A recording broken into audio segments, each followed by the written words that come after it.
Welcome to Delightfully Dysfunctional, a podcast about navigating the emotions of the human condition and the challenges that come with it.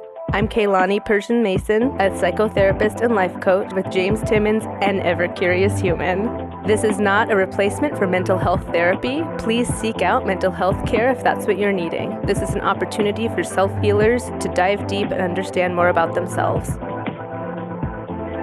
I'm Kaylani, this is James, and welcome to Delightfully Dysfunctional. I'm glad to be back. We're back. And we accidentally match, which we do, never yeah, happens. That has happened. Has it? Were you being sarcastic? Us matching? Yeah. I don't remember. I feel like we've been coordinated several times on accident. Okay. Yeah. You know, I don't have the best memories. I'll defer to you. No, don't defer to my memory. My memory's horrible. It's someone else. Facts check us, please. So, how are things? Things are good. This was this week was a little shorter for me because I have some family in town visiting, so that's been really fun. I was looking forward to that. Yeah, they're here now. I got to meet them. Yeah. Momentarily. I know. I told you that my cousin was here to visit, and you said you automatically assumed something. Yeah, I assumed that all my family. For some reason, I assumed all your family is Asian, but then I was like, no, you've definitely explained that you're the minority in your whole family. Yeah. Right? Like all my family that I really have relationship with is like the white side of my family, either my mom's side of the family or my stepdad's side of the family. And like I have a relationship with my dad, but none of his side of the family really. Yeah. It's same for you. Same, yeah. Like I did, my mom and I didn't grow up with my mom, so I never got to actually indulge in the Korean side of my family. But and they're all in Korea still? In South Korea? No, a lot of them live just on the West Coast, scattered on the West Coast. So yeah, I couldn't even tell you like all their names or anything. Mm-hmm. But apparently I went to Korea when I was a baby. Oh, I was going to ask if you've ever been. So you don't remember anything? No, I don't remember. There's pictures. And your brother is, I forget if he's older or younger. He's 2 years older. And then I have a half brother he was 18 years younger. Okay. Yeah. On your mom. Okay. And he was born in Korea. No, he was born in US of A. Okay. Do you have a relationship with him? Yeah. Yeah. We hung out with him when I was at the Mariners game like a couple weeks ago. Okay. I remember you mentioning that. Yeah. And he's doing really well. He's an engineer and he's fluent in Korean. And I'm jealous because I would have been fluent in Korean, you know? Mm-hmm. That would have been a good flex. Korean as well? Okay. Yeah. Your mom likes the white men. She does. Yeah. I don't know. It always felt, maybe it was because of the area I grew up in too, but I always wanted a stronger connection with that side of my family. Like it was kind of frustrating to me. We should find a Korean and Japanese friend, and then they can just be our pseudo sibling. They'll just incorporate us, and we'll have Thanksgivings and join our fake Asian family. my friend Chad, a couple years ago, I was separated and didn't really have any family to go to, so he let me come over for Thanksgiving, and his wife is Lao. And so is it Laotian or Lao? They call themselves Lao. Okay. Yeah. So I went to, and she makes incredible food. It's amazing. They actually live just right down the street from her. Tell them to share some food. Well, and so her whole family is full Asian. So every time somebody came in, she would say, "This is James. He's Asian." Yeah, that was the introduction. Yeah, it's he's cool. We vetted him. Yeah. He's Asian. And Chad is white, so it was funny. Yeah. Yeah, that's something I do miss, that I wasn't raised on Japanese cooking or anything like that. Man, I feel like I would have aged so well if that would have been the case. Not that things aren't going poorly. Yeah, but I do feel well. So I forgot about this. So I ran into this guy who works just at Sherwin-Williams, and he started talking to me. I think because he could tell he was wondering if I was Japanese. So he Okay. starts to tell me about how he lived in Japan for 14 years Oh. and that his boys still live there. So then we start talking, and then I had Priya with me. So he was also saying, like, I'm expecting a baby girl here. So anyways, now I have questions. Now you've told me things and I need some answers. So I'm like, well, how old are your kids? And he told me that these kids over in Japan are like 18 and like 12. And this guy looked like he was 29. So I'm wow. like, what? And he said, no, I was married and I lived over there for 14 years. I'm 39 years old. He was one of those people who, like, I said, like, oh, whoa, you like don't age. And he goes, I seriously think it was the diet. there." So he was white? He's Hispanic, but I would say half Okay. Hispanic, I think. Well, Hispanics also age slowly too. That's true, but I do feel like 14 years of like eating like fresh fish or like more of a low carb It's the diet. white rice. And that sticky Because rice? Hispanic, they have rice. I mean, it's like Yeah. brown rice, but it's rice. It's all the same. I know. I'm like, Do dang. you incorporate white rice every day? Not every day. See, I have a rice cooker. That's like my staple. And I Well, you always are. have. That's a very true Asian thing to have Yeah. that rice cooker always going. It's a great like great filler, you know.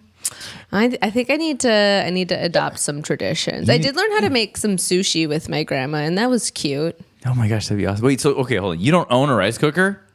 No, I do. It's like a multi-function type of thing. It just doesn't come out very often, to be honest. You got to keep that on your countertop. It has to be Here, on the countertop. I challenge you from one Asian to another. I'm a bad Asian.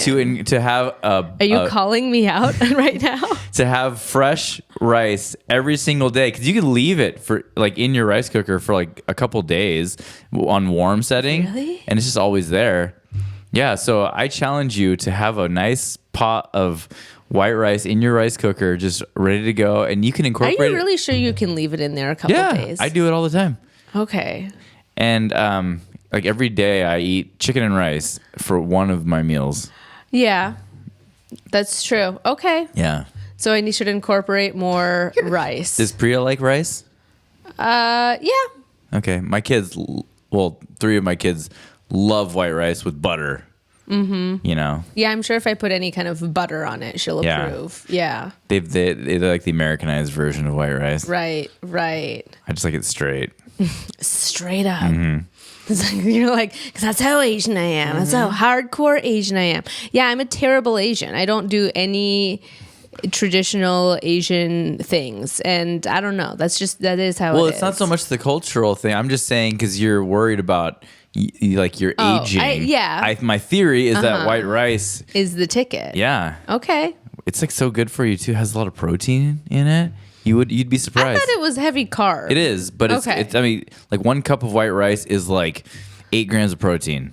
Okay. I don't like think I milk. realized that. Yeah. Okay. I was surprised Well, you about heard it, it too. here. Nutrition tips from James Timmons. Asian, comma, Asian That's right. person. Here's James. He's Asian. And look at I'm 41 years old, going on 42. When is your birthday? November 24th. Okay. Yeah. How do you feel any feelings about 42 or being in your 40s? I have completely subscribed throughout my life of the whole notion that once you're 40, your life is over. And so like you're just too old for everything.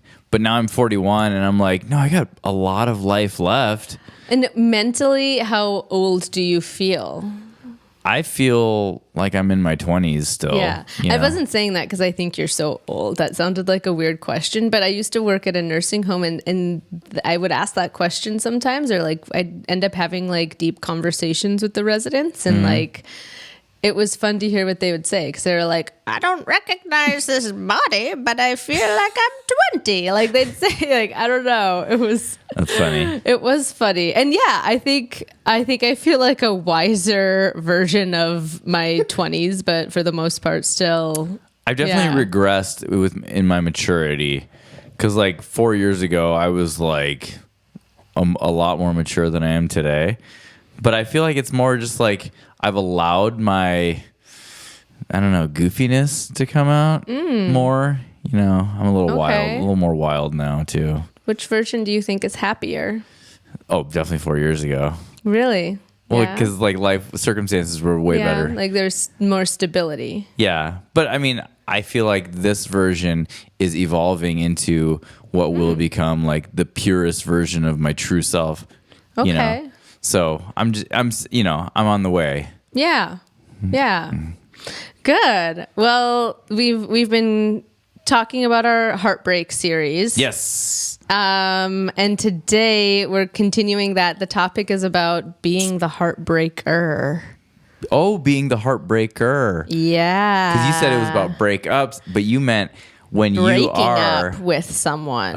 When you're the one breaking up with someone. Have you broken broken some hearts, James? Yes, I've broken lots and lots of hearts. Lots and lots of hearts. But I'm not proud of that. Like, I've been the betrayer, and I've been like the cheater, and but I've also had my heart broken. Mm-hmm. So yeah, I can speak into this. I got some experience. Yeah. Mm-hmm. I think when you, outside of like affairs or things that can kind of implode a relationship at the end, it's really hard when it's not as if there's something catastrophic, but you just have realized, or like this isn't the right person for you. Yeah, like a healthy breakup. Yeah, and there can still be a lot of inner conflict then if you still care about the person, or like I've broken up with someone that I did love, but it was a love of like how much I care for them. It wasn't a romantic love as much. And then it gets complicated. Like you don't want to hurt their feelings, and yet that's an inevitable part of breaking up with someone. For sure. Yeah, and I think that's what leaves people stuck in like a really toxic situation, because like, yeah, they don't want, they're like a people pleaser, and it would just be easier to avoid. I don't want them to be sad. I don't want to hurt their feelings. So then just go through the motions. Yeah. Yeah, and that's misleading. And I've learned that it's like you can get over anyone. Sorry, I have a burp. I need to stop drinking Coke Zero. We're gonna highlight it. Yeah. Gross. Oh no. Sorry, I lost my train of thought. You should have taken I offered you a water when you did. got here. I was trying to work on a sponsorship. Coke Zero. Is it working? I'm sure their marketing team is riveted. It's terrible for podcasts. I'm so sorry. Okay, I'm going to edit all that out, but let me refocus. No, if you leave in my bloopers, like you say, then we have to leave in yours. Okay, yeah. We're trying to be transparent. Okay, we're talking about the idea of like, having to break up with someone when you know it's not the right fit or not compatible. Because like there's like all these weird rules that people have come up with on like how to properly break up with someone. It's like, well, you have to do it in person, and breaking up with someone over text or email is just bad taste. It's really rude. It's like, yeah, I get that, but at the same time, it's better just to communicate how you're feeling, whatever's the easiest form of you. Because if it's hard, because I know personally, if I'm face to face with somebody and I'm having a hard conversation, I'm way more likely to be talked into something, because I just want to like, there's a lot of times where I just want to escape that awkward situation. Right. And so if they're like pushing, no, then I'll probably be like, okay, yeah. But if I can just if I can be distant and say, hey, I sent you, here's my email but it's like 1,000 words of all the details of how I'm feeling. So you have total clarity, and then you can now reference it whenever you have questions. Right. I feel like that's way better, in my opinion. I think a combo would be even better, where maybe it's like, hey, I have some thoughts, but you know that I'm just better with being able to really like write them all out on paper. So I'm going to send you an email later, and I really want us to be able to meet up and talk afterwards. Yeah. Like maybe we can process it later. You check in with them. Hey, I sent you an email. I know it's going to be hard to read, but I'd really love for you to take some time and read it when you're in a good headspace, and we can talk about it afterwards. Because I think that you can explain with sincerity why you are writing an email. It probably is preferred to be in person, but I totally understand that idea of like having some clarity with your thoughts, or if it's an anxious situation, which you're going to have anxiety no matter what about this. It's hard. It's not fun to do. It's not fun to break up with somebody, but to feel like you have more clarity in what you're saying. Yeah. And also, I think the worst thing you can do is say something like, hey, there's something I really need to talk to you about in 4 days. Right. So choosing the right time and place, that's going to be an important thing. You want it to be a private setting, somewhere that's comfortable, or that you, again, like that they're comfortable, but don't like let it linger in this like awkward like, what are we going to talk about? Yeah. Like later today, we're going to have to talk. Yeah, like, then it's no one wants to hear that, and their mind is going to be spinning before they get to the convo. Straight, and it's in the, I think that's, and like some people will also give that like unwritten rule, like, no, you can't just like break it to them out of the blue. And I'm like, well, I don't know. I would rather die suddenly than a long, drawn out process, you know? Right. Yeah. I don't know. I feel like the wondering could spark more defensiveness in the moment. And I mean, once you realize that it's not going to work, I wouldn't say you should delay it for very long. And I actually I was thinking about something I said in a different episode, and I wanted to clarify, because I said that I was mourning my marriage for like quite some time before we actually split up. But I would say I was mourning things like, I have to mourn that I will not get X in this relationship, and how do I accept that and move through this? And so it was like these little pieces, and it was within like a week or two of me really realizing like, no, like the final nail is in the coffin before the real conversation of separating happened. So I think that once you realize it, I mean, you're really not doing them any favors to be in a relationship where they're not valued and appreciated to the degree that they could be. Yeah. Or that neither one of you are really invested in. If you continue in a relationship like that, it's not like either person is happy and joyful. You're going to sense resentment, or you're going to sense distance. So the kindest thing is to be honest. And I would also say, try to use I statements in that breakup. Not that like, well, you didn't do this and you didn't do that. I think if you want it to go smoothly and not to get into a defensive space, this fly is driving you crazy, isn't it? It's like a mosquito. No, it's a fly, isn't it? That's not a fly. Ah! Sorry, folks. I think I get it? No, I saw it fly away. Oh, okay. It'll all right. come back. Try to focus. If it's on your face, then yeah. And if it's on my face, let me know. But otherwise, we're going to try and ignore him. But if you use I statements, then it's more about like, I just don't see the compatibility here. I don't feel like this relationship is giving me what I need, versus you're not doing this, or this. Yeah. And when it starts to get into a defensive place, or like, it's easy to send those mixed messages, which I think is what you were saying you feel a bit like conflicted about. You could be convinced of something. Like what my mixed message would be like, but I still love and care about you so much. Yeah, you're trying to like soften it or something. Right, you're trying to soften it, or even like, but we can still be friends, or maybe someday. Yeah. Like those are statements that could really hang people up. I think there has to be a period of time, even if you really do desire to be friends with them. The kindest thing is to have some distance, and to even say that in the breakup, like, it would be hard for me too, but I really think that we need to have distance. So like basically, and maybe even defining further, like I'm not going to be on social media, or I'm going to, for a while, like take a step back from, I mean, I feel like it's cruel to say I'm going to like unfollow you or block you, but really like that's kind of, I think sometimes that level of distance is needed because there's such temptation.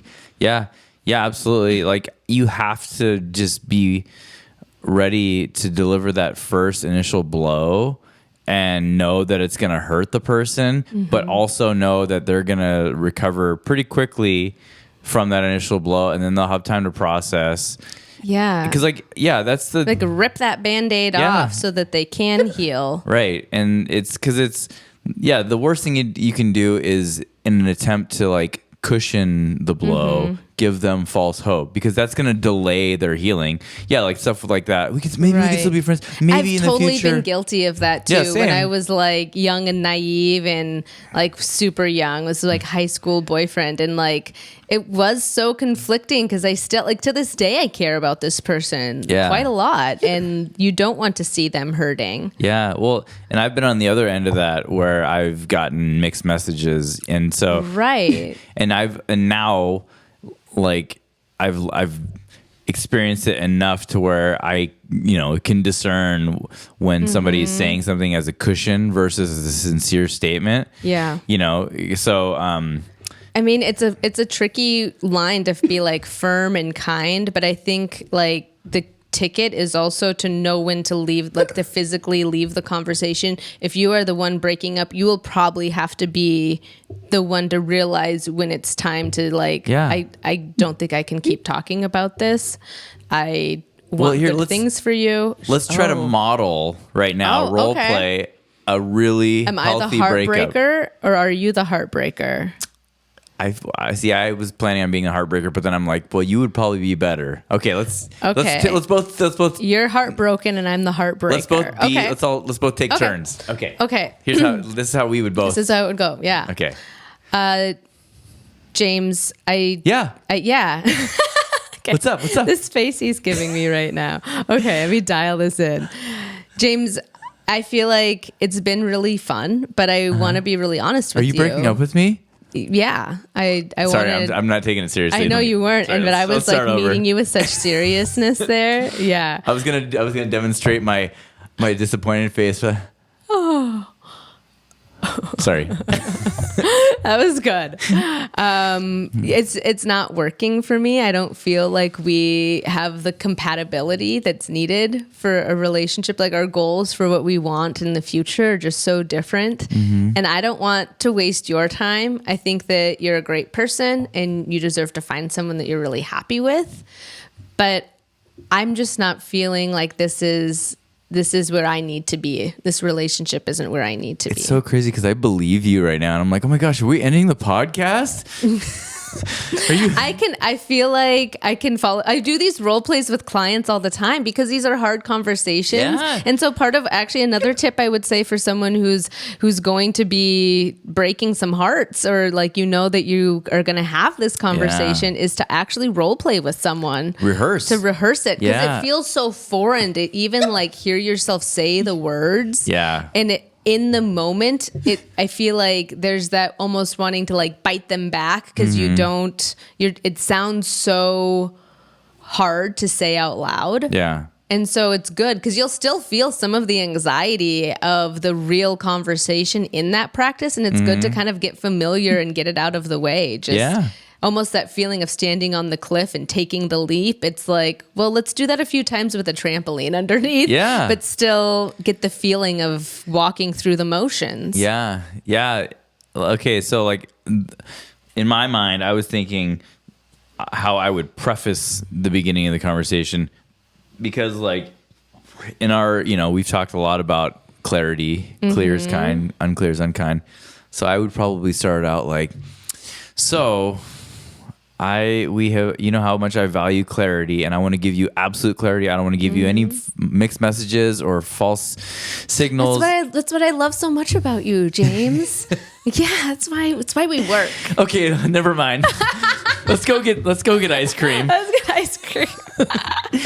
See how easy it is to manipulate me if it's face to face? They gave a compliment. Yeah. Oh my gosh, you affirmed me. You're like, yeah, no. Anyway, what were you gonna say? Nothing. I'll tell you later. Yeah. Way later. We'll talk later.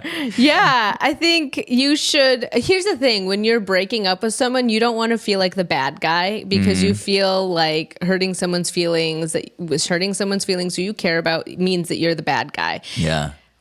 But I feel that if that's something that you know, being the bad guy would look like stringing them along absolutely. without having hope of this really being better. Or, there's people who will fall into habits of drinking or seeking an affair to create a situation that does implode because they feel stuck or they feel trapped in a relationship. Yeah. So I think that there are far worse outcomes if you're trying to make something work that really doesn't. Yeah. And breaking up is hard to do. It's breaking complicated. Up is hard to I know. Is do. that a song? Yeah. Oh, yeah. Okay, here's a question for you. Mm-hmm. Because I feel like we're kind of approaching it. If the person has a clear decision, they are 100% ready to break up. Exactly. That is the case here. Yeah. Because I obviously I want to champion healthy relationships. Mm-hmm. And certainly if you've already really figured out that whether it's, really poor conflict resolution, if it's, we're not aligned in our goals, one person wants a family and the other person doesn't, or things that deal breakers that you can't give up, then this is a part of what, it's a natural part of seeking a mate for a lot of people, that you'll have to have this conversation or that you already have. So but, what would you say? Yeah, not the same category as someone who's there is hope for the relationship or you haven't really tried. Or it's you're unsure. You're right. Because I think, I bet, I would be willing to bet that most people that are in this, that are interested in this topic of breakup are on the fence of whether they should break up or not. You know what I mean? Yeah, honestly, I love a good old-fashioned pros and cons list, or the cost and benefit of taking an action and the cost and benefit of not taking an action. Yeah. Both are actually really good to put in perspective. You'd think that it would just be the reversed answers, but different things can come up. Yeah. So, okay, ideally a relationship does give you things. It gives you a feeling of connection and a feeling of this is my teammate, that there's trust, that you can turn towards one another, that you have shared vision and goals for the future.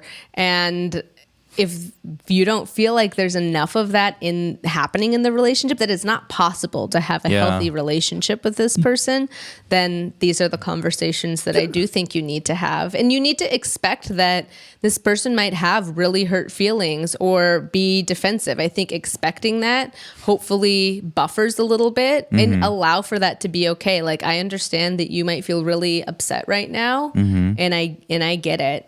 I just really feel like I need to be honest with you, and I respect you enough to tell you the truth. Yeah. But you're also saying if you're mad, I understand too. That's a normal feeling to have in that kind of grief and loss of a relationship. Yeah. A situation that I've heard of happening too, that I really want to address, is when you're really concerned about the person you're breaking up with. You're really concerned about their mental health, to the point of feeling really trapped in the relationship, or feeling really fearful of what that person might do if the relationship isn't there. Yeah. And okay, go ahead. Yeah, you've noticed that they're depressed. Maybe they're even talking about harming themselves or talking about suicide or risky behavior. I think that that's a really scary and complicated position for the person who's realizing they need to break up with them. That's a hard place to be in. And I would say, do not sacrifice yourself because that person is not taking care of their mental health. Yeah. Encourage them to find support, and if possible, it totally depends on the situation.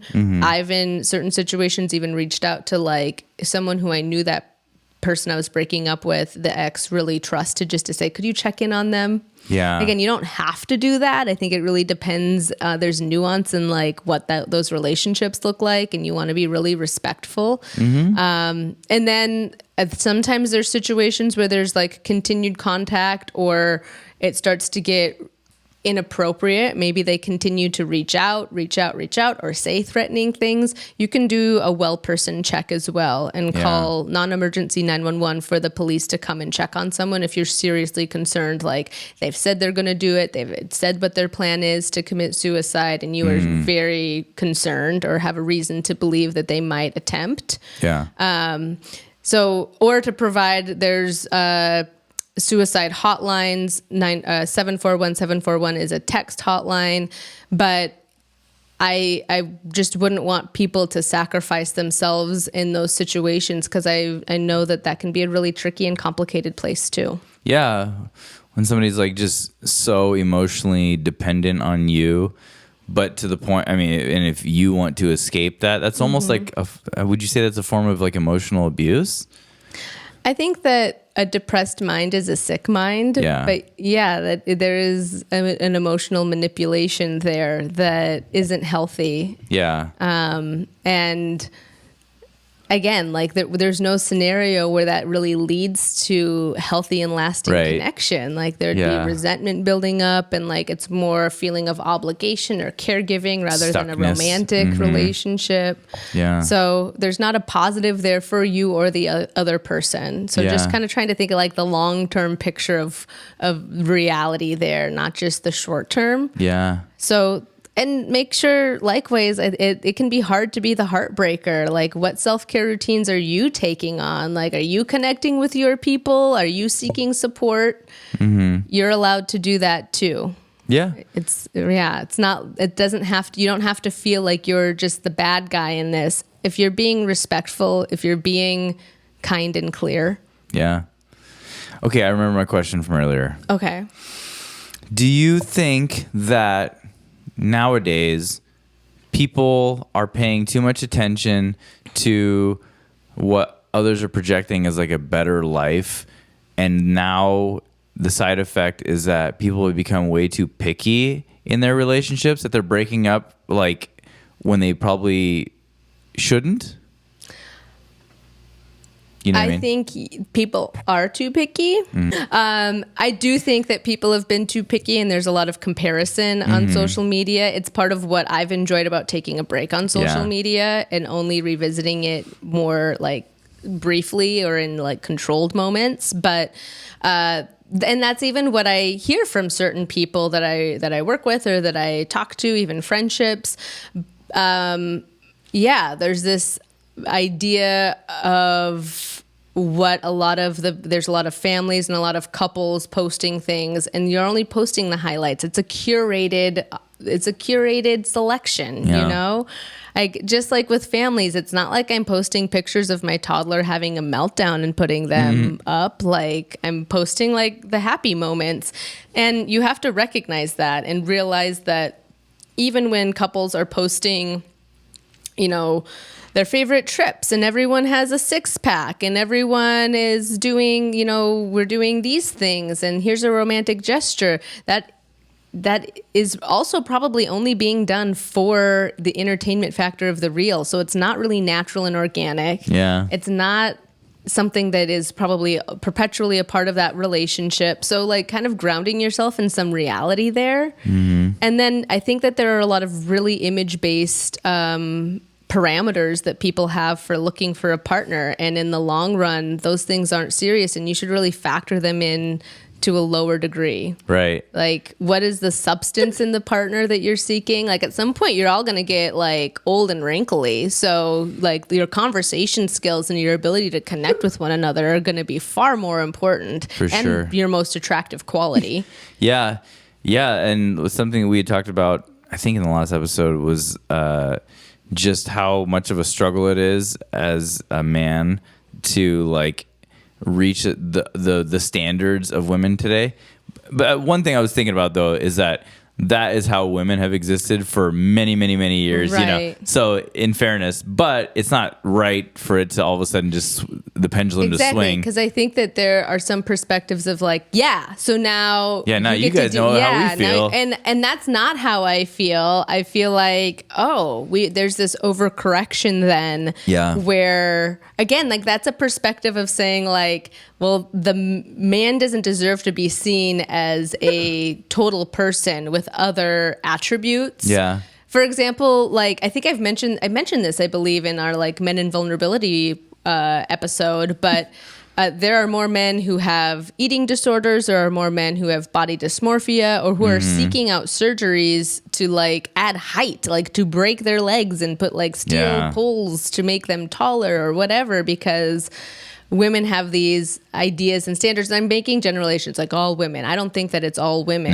but I think that it has increased overall in our society, this idea of like, oh, being happy means I need to have the, here's all these physical, I'm making some of these up, but these are common ones, that they need to be over 6 foot, that they need to be in really good shape, that they need to have emotional intelligence, that they need to be hardworking and be making at minimum 6 figures, that they need to have a good relationship with their family, that they shouldn't have kids yet, that they, on and on and on. They want their unicorn. Right. Here's the thing, though. Like, shallow culture is judgment culture. And I want nothing to do with that. I'm not like hard pass. Right. And people inherently don't connect with shallow culture. Like, what if you do a lot of like digging and like healing and learning about yourself, you're going to find that the healthiest connection with another person is just like that compatibility and the curiosity and the always learning each other. It has nothing to do with physical. Although, I mean, physical is a nice perk. And like, if somebody's taking care of their physical health, a lot of times the byproduct is that they look good physically. And so that's great. But if that's your number one buffer, right. Because like that's how I was recently. Like I want to be physically attracted to them before I'm even interested. But now I'm like, I'm more so like, let's just, whoever I like vibe with, whoever I like am just naturally drawn to. And if they're attractive physically, then great. Like we can have sex. Correct. Oh my gosh. So I think, attraction is important, but I don't think we should prioritize it as the most important thing. And there are other qualities that are really attractive, especially when you think about what you're really wanting in a relationship. So a good question might even be, how would it feel to be in a healthy relationship? What would the feeling be? Oh gosh, yeah. And like sit with that, not picturing, a guy with a 6-pack bringing you like mimosas. Tropical drink, on a tray. Like that's not what I mean. Like there's not necessarily a picture about like the feeling of it, and then try to focus on someone who can like help you find that feeling of being seen, of feeling heard, of feeling safe. Yeah, imagine like laughing all the time. Imagine doing all the things feeling that you love to do. Yeah, somebody like paying attention to you and making you feel seen and heard. Like it's funny because like all the women throughout my life that I'm thinking of who I like just had that like strong friendship bond or whatever, were a lot of times they weren't even physically attractive, to me. And now I'm sitting here thinking like, oh crap, all the women that I've maybe you should been edit friends that with. out. Okay, no, I said most of the time. If you're listening, then you're the exception. But no, and so it's just. But then those are the people that I would go out of my way to be around, and like this, like The Office. I guess both of these people are physically attractive, but like Jim and Pam, like that level of they just go out of their way to, send each other messages and stuff because they're just like have that best friendness. Like that's so critical. Right. It's so critical. I think that there can be some addictive patterns in dating. One of which is kind of constantly having too many prerequisites. Yeah. Because that keeps you safe. Like if I'm putting attractiveness at a higher bar than these other qualities that are really more meaningful. Like some of that might be ignorance, some of that might be shallowness, but I also think that there are some protective factors like, well, then I never have to get real. I'll never have to be vulnerable because no one really gets in. Ugh. Could you imagine a relationship that you're never vulnerable? That would be horrible. Yeah, but then there's a lot of dancing around and games, and game chasing can feel like it's giving you those heart flips when really it's just giving you like unhealthy attachment issues. Yeah. So there's some things that like you should be really introspective on when it comes to like what kind of relationship you want to have and the relationships that you might need to say goodbye to that are toxic or that are a cycle of like just reinforcing the wrong thing that aren't leading you to really having a happy or healthy relationship. Yeah.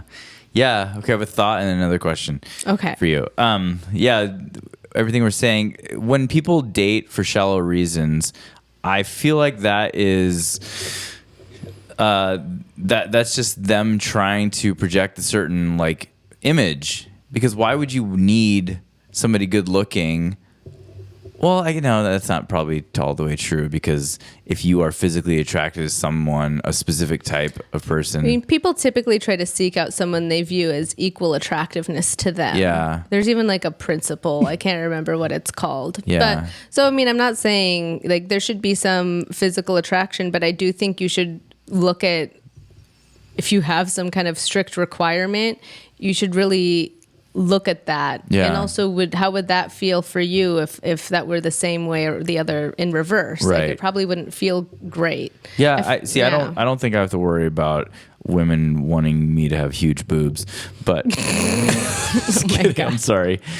When you think about the best like kind of songs when you're needing to break up with someone, or I don't know, like the songs that are about breaking up with someone, because I feel like a lot of them are from the perspective of being heartbroken. Yeah. Like, are there any that come to mind or jump out at you? They're all bad. They're all like, there's one that's called Breakups it's a country song. It goes, I said I wouldn't call, I said we wouldn't talk at all, but it says like, but right now I'm drunk in a bar and it's 3 a.m. and I just want to see my best friend or something like that. Oh gosh, I need to find it. But it's, I remember hearing that song once when I was like, breaking up with somebody that I should have broken up with, but it like was triggering. And I was like, oh my gosh, yeah, that feeling of like loneliness in the middle of the night and like how you just want to go back to them. Do you remember the song Somebody That I Used to Know? That was a good breakup song. Dun dun dun dun dun dun dun dun dun dun dun dun dun dun. It sounds like you're singing like, what do you get when you That's at the beginning. Willy Wonka? Yeah, it does sound like Willy Wonka. Maybe they took it from them because I get that vibe now. But that's how the beginning. A breakup song? It's the Oompa Loompa breakup song. What do you get when It's another talent of theirs. That's a really good one. I don't know what song you're talking about. Oh, okay. I can't think of how the words go. Or are you singing, boy, now you're just somebody that I used to know somebody. That's like that's like the chorus. Okay. I feel like is it Kelly Delightful Clarkson? Humans, if you know. No, it's this guy named Gautier. Like, I don't feel like it was a one-hit wonder type of a thing. Oh, yeah, I don't know it. We got some Adele, Someone Like You. Never like mind, I'll find someone like you. I could do some Adele on karaoke. I don't know if people are ready for that. That would be badass. Adele's but it's such good. a ballad. It's not like something to dance to. No, Again, that's my problem. I would sit there and cry. You just cry. Like, I set fire like, to the rain, watch it burn. Yeah, I wish that's what it was like when you sing a ballad at karaoke. Could there just be karaoke ballad night? Because that would be my jam. Heck yeah, we can do it. That's all I want. We'll just put our names in. Deep emotional over and over. ballad. You know what song I sing all the time that is borderline a breakup song is, can anybody find me somebody to love? But that one also has some pep to it. That's what it has. Yeah. That's such a good song. That's a good one. That is a good one. Oh, man. I know. Okay. So there's some really good breakup songs out there. Ooh, Whitney Houston, I Will Always Love You. Except that's not what you want to say when you break up with someone. All of them are like, Please don't. Some of them aren't good advice. I'm not saying you should take the advice in these songs. Yeah, but I feel like sometimes when you're deep in an emotion, it's good to find a song that can capture what you're feeling better than you can. There was one I don't know who is a country songs are filled with like the details of the relationship. Lost the dog, lost the house, lost the wife, lost the There was one that it was like it was a huge hit recently where like that, what does he say? Like, I can't visit that thought anymore. Do you listen to a lot of country? Yeah, off and on. Oh, okay. Yeah. But I don't know. I will have no reference to any new country. I only know the country of my youth. Japan? Yeah, totally. Here, Thank You Next, Ariana Grande. That'd be one. That's like a sassy one, though. There's that one that, but if you like the way you look that much, oh baby, you should go and love yourself. That's a good song. That is funny because I think that like the unedited version says F yourself. There's a response that says you can go and fuck yourself. By the girl. Okay. Because the Biebs is the one who sang the original. Right. Okay. So I wanted us to, this was like maybe like a month ago, actually, a conversation that went back and forth with Jonah Hill and Jonah Hill, like the actor, comedian, and his Star of Stutz. If you haven't watched Stutz on Netflix, please do. I actually started rewatching it recently. It's a good one. Because it was so good. Yeah. And I thought it was really interesting because these text messages were released by his ex-girlfriend, Sarah Brady. And it was interesting because this back and forth, and her take was like, he's being manipulative and controlling because he wants to tell me who I can be friends with. Oh. That was her conclusion after this back and forth messaging. But this is really what he said, and I want us to dissect it and understand it. What he really said is plain and simple. If you need surfing with men, boundaries and inappropriate friendships with men, to model or to post pictures of yourself in bathing suits or scantily clad, or in sexual pictures, or friendships with women who are in unstable places, and from your wild recent past beyond getting a lunch or coffee or something respectful, I'm not the right partner for you. If these things bring you to a place of happiness, I support it, and there'll be no hard feelings. But these are my boundaries for a romantic partnership. My boundaries with you based on the ways these actions have hurt our trust. And her takeaway was feeling as though that was a manipulative thing to say. Yeah. No, he was so clear. And the fact that because everyone has their triggers, you know, and if you are introspective enough to like identify your triggers and like ask for respect and then create boundaries based on that respect, and they say, oh no, because like her responding that way is kind of manipulative. Because it's like, oh, well, you're not playing by my rules. You're saying that, I can't. Like, you're controlling. You're telling me who I can and can't hang out with. He's like, no, I'm not. I'm saying based on what you have shown me, I don't want to continue this relationship because these actions are triggering. Like, I personally have a similar boundary of like, if a woman has like a lot of close male friends, no, sorry, I'm not. That's not okay with me. But then you can. I mean, that's evident to you as when you begin the relationship.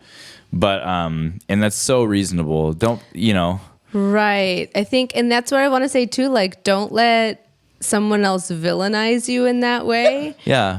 Like you are allowed to have certain, I think to me, first of all of the things he was asking were appropriate. Yeah. That was so well written too. Right. It was so thoughtfully written, and all of those things feel appropriate. There is history about, like past history with him that was also like unveiled or whatever in pop culture tabloids about like the examples that would leave me to believe that his post was very valid and fair to say. So I think that people don't like being called out on being the bad guy, but when you're in a relationship with someone, and even when you're in a marriage with someone, you like the cost and benefit we have to weigh. Is there hope for this improving? Is there hope because of the trust and commitment there? Yeah. You know, if the trust and commitment are lost in a marriage, then things either need to change so that it can become a healthy relationship, which I'm in favor of. I'm a champion for that. Yeah. Or hard conversations and boundaries need to be made. And the same is true for a relationship, clearly. But somehow we get into this idea that like this person can never hurt us, or like we obviously don't want to feel rejected. You also have to realize that you are a human who is capable of messing up and will need to be humble and will need to evaluate whether there is compatibility here. And all I felt he was saying is, I don't think we're compatible because these are my needs. Right. You know what? One huge pet peeve that I have in relationships is when somebody expresses a trigger and like, this makes me feel uncomfortable, this relationship you have with them, and they go, you don't trust me? And it's almost like a gaslighting, like, oh, so you're the one who's wrong because you don't trust me. And it's like, no, I want to trust you, but you have to respect my trust. That's a gift. And if you're going to if you're going to abuse it and go do things that you know are triggering to me, that like, I feel like the most loving thing you can do is to explore your partner and then when they say, understand. Yeah, when they say, oh, that what you did right there kind of made me all of a sudden have a rush of cortisol and adrenaline, then you go, okay, well, let's explore that. Why? What? Like, let's really investigate that. Not to go, well, that's your fucking problem. Like, you should just trust me. Like, no, trust is earned. Yeah, trust is earned. And that seems to be like a theme too, that like saying you don't trust someone and having valid reasons. Yeah. All of a sudden people feel like that's being a weaponized thing. Like, I think that there's almost we act like it's a toxic thing to be avoided, to have humility and to own your shit. Yeah. And that, like, I think that that's a really unattractive quality. Yeah. I think when you can lean into growth and when you can be able to say like, yeah, you know, like in this case for her, if a more appropriate response would have been like, yeah, you're really opening my eyes to ways I haven't, validated your needs or respected our relationship. Yeah. And I would understand why you're feeling that way. I think I need to take some time to figure some things out, to figure out what my priorities are. Yeah. Like that would be an example of like really stepping up and being real about something and not avoiding it. Like really pay attention. How much of you is lying to yourself in avoidance behaviors, or surrounding yourself with people that allow you to do that. You know, I think to have friends where anything you bring to the table, they're going to be like, well, yeah, he's a jerk. You don't need him. Here's a drink or whatever. Yeah. Like, no, I want friends who also keep me accountable and who are going to say, I think you should like look at it from this other perspective. Yeah, absolutely. So anyways, our advice is more like a reflection of this conversation, because I think it was really important. And I like back to what you were saying too about like triggers.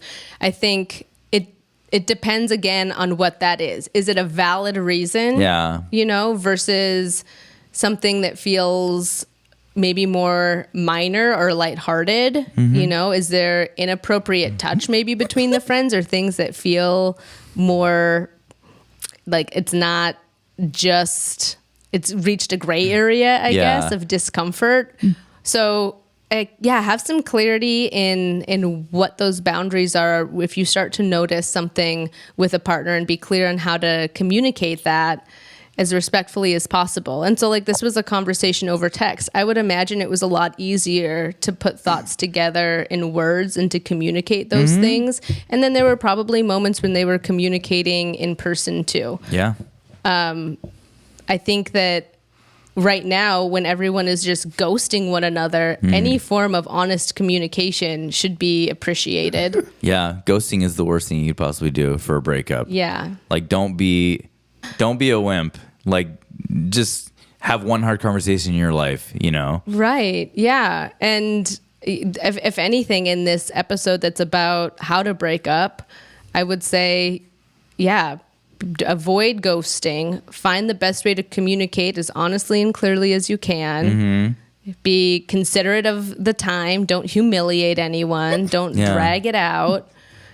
Use I statements and make sure that you kind of have an exit plan and for when you are going to leave the conversation so that it doesn't get drug out, or so that you have healthy boundaries so that there isn't kind of a question mark hanging in the air. Yeah. Like the best closure is when that other person can really feel the clarity in what you're saying and be able to move forward.